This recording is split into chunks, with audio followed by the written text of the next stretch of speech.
In this section, we're going to go over customizing your store. And this is going to include adding CMS pages, creating static blocks, using widgets, adding polls, changing page layouts, and modifying store emails. So, to get started, in this first video, we're going to go over how you create a CMS page. So, the first thing that we should do is look at a CMS page. So if we go in our backend to CMS, and then Pages, we can see the pages that are already created. Let's look at one of these pages that we already have. Let's check out Privacy Policy. So, from the home page, the Privacy Policy link is in the bottom. If we just click Privacy Policy, you can see that this is what the page looks like. And it's really just a blank page with some text on it here, and a table, and that's pretty much it.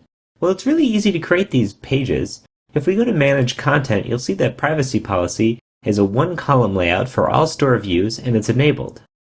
Well, great, let's click this, and we can see pretty much inside of it is just what we would expect. Under Content, here's the same content that we just saw. So, let's get started by creating our own. Let's go back to CMS Pages, and let's click Add a New Page. So, this page that we're going to be making is just going to be called Hat Information. Because everything's about hats right now, we're just going to want to keep this as, stick with the theme here, and we're going to just have this be information about the sizing of our hats, all that different sort of stuff.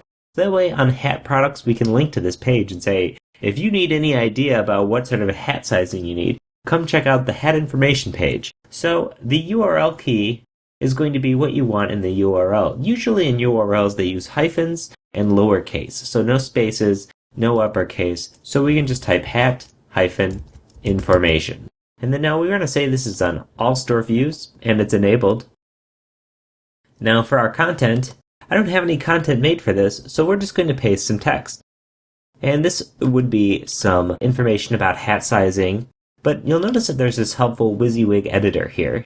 And this shows up in a lot of Magento, you may have seen it already before. So if I delete some stuff here, maybe make this into a new line, I can select this text and change it from a paragraph 1 to a heading. And let's see, maybe I can make some of it into a link. I'll highlight some of this stuff right here. And by clicking this link button, I can make it a link. Now, of course, I'm just going to put a pound sign here. I don't have an actual link. And maybe we want to highlight some stuff with a new color. We can highlight some text here. Make it bold. So this is just like if you're used to using Microsoft Word or anything like that. This is just an interface for you to change your text. Also, in the WYSIWYG editor, we can insert Magento variables. In the tools right here, we have this V surrounded by brackets. If you click that, we can see what sort of Magento variables we have available for us. We could insert our store name, our contact email, our store phone number, our store address. So if we just click this store name, you'll see this brackets and it'll say config path general store information name. Now, when we save our template, we will see our store name within this template. Now, since I don't want the store name here in this particular instance, I'm just going to get rid of this. However, feel free to click the variables and look around and see exactly which different variables you have access to if in case you need to use these. That way, you don't have to type this information, and if your phone number changes, you only have to change it in one place in the configuration of your store, and then that's going to update it throughout your site. Great. So next, we're going to go to Design, and we want this to be a one-column page. Notice you have 2 columns with a left bar, 2 columns with a right bar, and 3 columns. We'll go over changing layouts in a little bit later of this section. So we're going to leave this as 1 column, and we're not going to have this be a custom design.